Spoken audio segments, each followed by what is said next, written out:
What is prayer? Prayer is undistracted attention where we come into God's presence.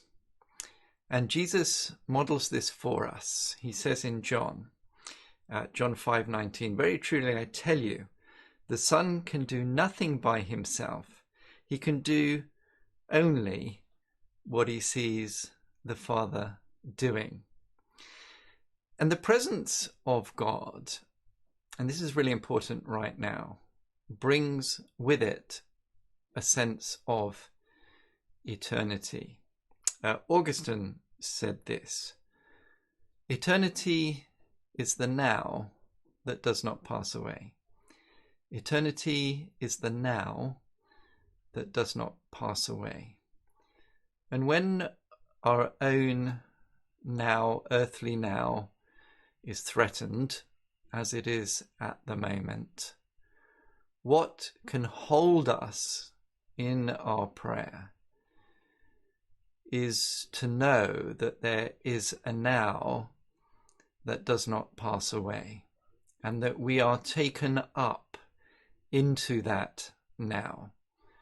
And so we can navigate the now, our earthly now that seems so fragile right now in lockdown and with the coronavirus.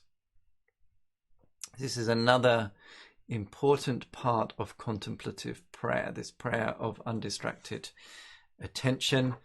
And we're saying as well that this prayer needs scaffolding, wisdom that comes from Jesus, silence. Christopher Jamison, who was the abbot of Worth Abbey, did the monastery program for the BBC, says silence is the gateway to the soul, and the soul is the gateway to God.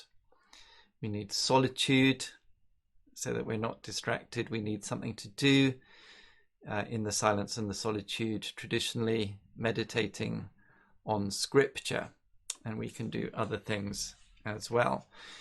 The scaffolding shows us, if we spend any length of time there, that our heads are very noisy, that our minds are very noisy, and that we need to turn down the noise in our heads. And we do that by exercising our muscle of attention, and we are repeating these steps so that you remember them without me having to tell you. Whatever you're doing, focusing on scripture, breathing in God's presence, that sense of the now that does not pass away, breathing out fear and anxiety and stress, whether it's walking in creation, whether it's mindfully eating, mindfully drinking, whatever it is, as we do that, we exercise our muscle of attention. We focus our attention on scripture, for example. The first thing that happens is that our minds will wander to the noisy things clamoring for our attention. We have a capacity for meta-awareness. We can notice that one part of our mind has wandered, what it has wandered to, and we direct it back. This trains our attention. We can switch attention, we can sustain attention, we can move to deep attention. And as we learn to do this, we realize that we have a narrative self, that we are a storytelling person, but that many of the stories shaped by media and culture are fearful, anxious, and so on. By switching our attention to scripture, to the lilies of the field, to the birds of the air, to our breath, we then become aware of our experiential self. We move into the body, into the present moment. And we'll come back to the present moment in the next time of prayer. We become aware of what is called our embodied experiential self. We enter our senses. We take a rest from our narrative self. We come into present moment awareness. And then mindfulness and mindfulness of God helps us to relativize our thought life. Am I my thoughts and feelings? No. They are part of me, but I am bigger than them.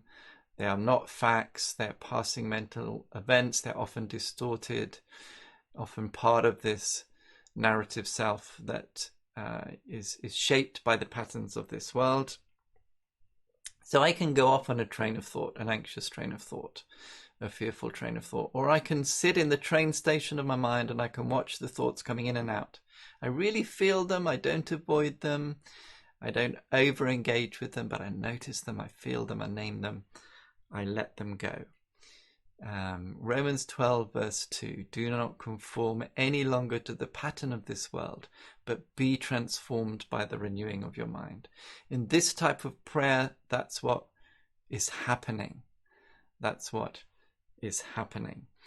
I'm shaped by the pattern of this world, by media to be fearful, anxious, competitive, consumer, materialistic, just preoccupied with my own self.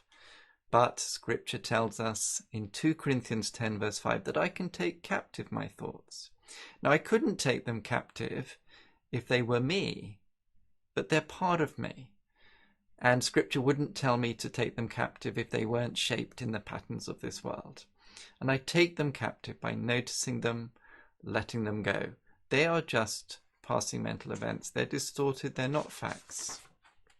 I do all of this with the intention of paying attention to what is real with a small r, the world around me, creation, myself, others, and the real with a capital R.